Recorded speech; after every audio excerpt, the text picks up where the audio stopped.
Welcome guys. তো আমি নতুন একটা ভিডিও নিয়ে চলে এসেছি আজকে। আহ, এই ইউনিক ইনসান চ্যানেলে আমি রেগুলারিটি মেনটেন করতে পারি না, বাট এবার আমি চেষ্টা করবো যে রেগুলারিটি মেনটেন করে একটা দুটো করে ভিডিও আমি আনতে। তো কী কী ধরনের ভিডিও হতে পারে, সেটা মুভি রিভিউ টাইপের হতে পারে। মুভি রিভিউ করতে পারি, ট্রেলার রিভিউ করতে পারি, নানা রকম কন্টেন্ট ব্রেকডাউন করতে পারি। অনেক রকমের কন্টেন্ট আমি এখানে আনবো, আর পুরান রিলেটেড থাকবেই। তো আজকে যে ভিডিওটা আপনি টাইটেল, থাম্বনেল এবং ডেসক্রিপশান হয়তো পড়তে পারেন না, ক্লিক না করলে হয় না, কিন্তু ডেসক্রিপশানও পড়ে আপনি বুঝতে পারবেন যে কী বিষয়ে আমি কথা বলবো। কিন্তু হ্যাঁ, বেশি এডিট আমি করবো না এই ভিডিওগুলোতে। কম এডিটের মধ্যে আমি কাজ, যেটা এখানে ভিডিওগুলো আপনাকে আমি ডিরেক্টলি দেওয়ার চেষ্টা করব। তো আজকে যে কন্টেন্ট, সেটা হচ্ছে মহিষাসুর কীভাবে দেবী দুর্গার রুদ্ররূপ ডাকতে বাধ্য হয়েছিলেন, সেটা আমি আপনাকে আপনাদেরকে ফার্স্ট যে ভিডিওর কন্টেন্টের টপিক সেটা বলতে চাইছি। এই যে ভিডিওর কন্টেন্টটা, সেটা কিন্তু পরে আসবে, অবশ্যই আসবে। মহিষাসুর কীভাবে দেবী দুর্গার রুদ্ররূপকে রাখতে বাধ্য করেছিলেন, এটার পুরো আমি স্ক্রিপ্ট রেডি করছি, কী করে কী করতে হবে সেটা আমি এই ভিডিওতে ফার্স্ট টাইম একটুখানি বলে দিলাম আপনাদের।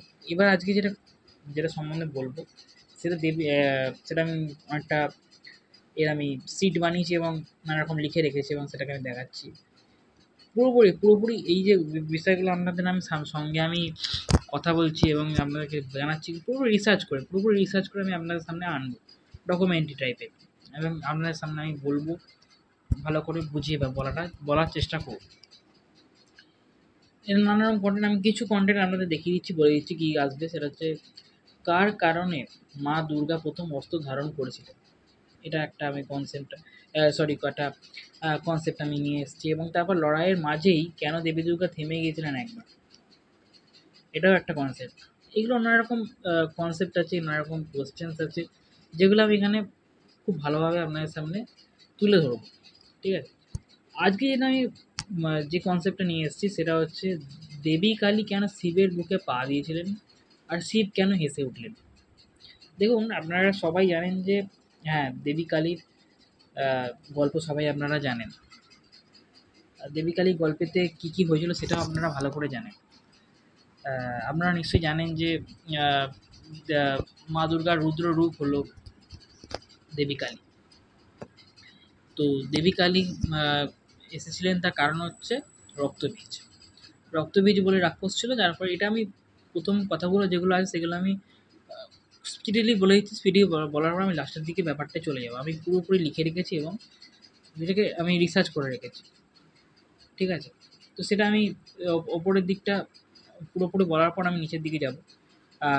যে যে ইম্পর্ট্যান্ট টপিকসগুলো, পয়েন্টসগুলো, সেগুলো যাবো। ওপর দিকটা যেটা আমি বলেছি যে রক্তবীজ ছিল, যার জন্য মারলে একবারই, যদি মারেন আপনি রাক্ষসটাকে, এবং সে কিন্তু আবার তার রক্ত থেকে আবার নতুন করে আহ, জন্ম নেয় কিন্তু আরেকটা রাক্ষস।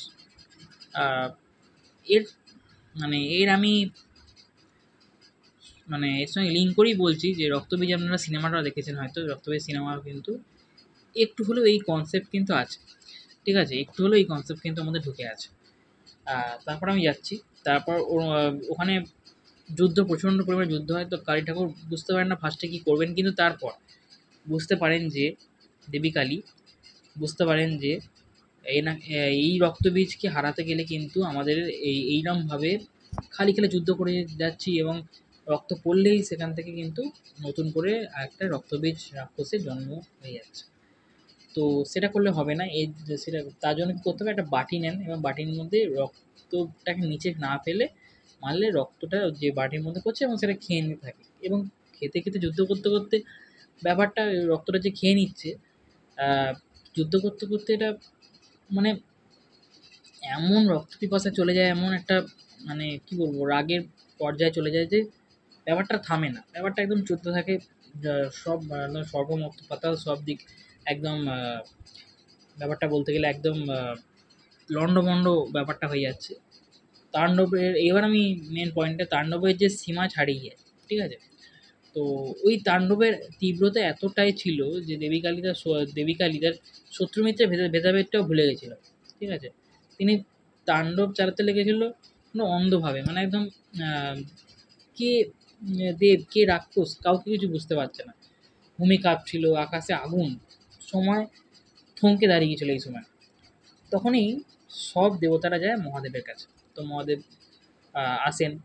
তারপর মহাদেব যখন আসেন বুঝতে পারেন যে এই মানে দেবী এই মহাদেব জানতেন যে এই যে কালী, দেবী কালীর যে যুদ্ধ, এই যে রাগটা, এই যে এই যে এত পরিমাণে যে একটা তৈরি হয়েছে, সেইটা একমাত্র ভালোবাসার মাধ্যমেই শান্ত করা যেতে পারে। তাই তিনি নিঃশব্দে ওই যে যুদ্ধ এরিয়াটা আছে, ওই এরিয়ার যুদ্ধর যে জায়গাটা আছে, সেই জায়গাটার মধ্যে কিন্তু সব হয়ে শুয়ে পড়ে। এবং ওর মধ্যে হঠাৎই আহ, রক্তমাখা পায়ে ও হঠাৎই শিবের মহাদেবের ঠিক মানে পাটা হঠাৎ করে মহাদেবের বুকের উপর পড়ে যায়, এবং সেই পায়ের তলে হঠাৎ বুঝতে পারে না, থমকে যায় গাড়ি ঠাকুর। দেবী কালী থমকে যায়, হঠাৎ করে থমকে যাওয়ার পর হঠাৎ করে তাকিয়ে দেখে, হঠাৎ করে তিনি দেখেন যে সেখানে শিব ঠাকুর রয়েছে। এবং সেই দৃশ্য দেখে মা কালী থমকে যায় এবং চোখ, মানে পথ ভুলে যাবে, যে চোখ খুলে যাবে যে তিনি পথ হারিয়ে ফেলেছিলেন।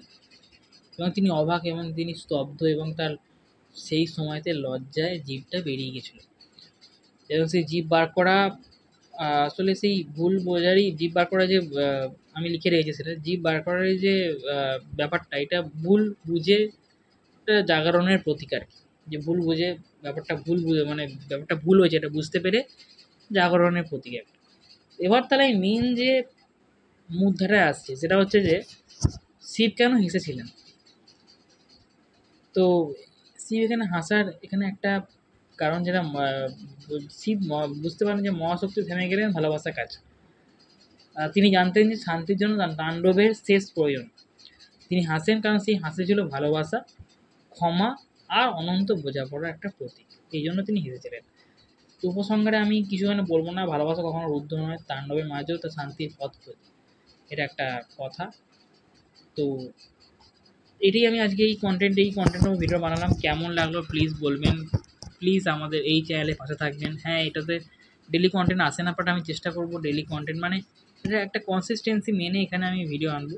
হ্যাঁ, ডেলি মানে ডেলি আনছি না, মানে ধরুন রবিবার দিন তো পরের রবিবার আনবো, সোমবার তো পরের সোমবার আনবো, এরকম করে এক সপ্তাহ পর পর আনবো। আপনারা ভিডিওগুলো দেখতে থাকুন আর জানতে থাকুন, মজা নিতে থাকুন। Stay tune, good bye.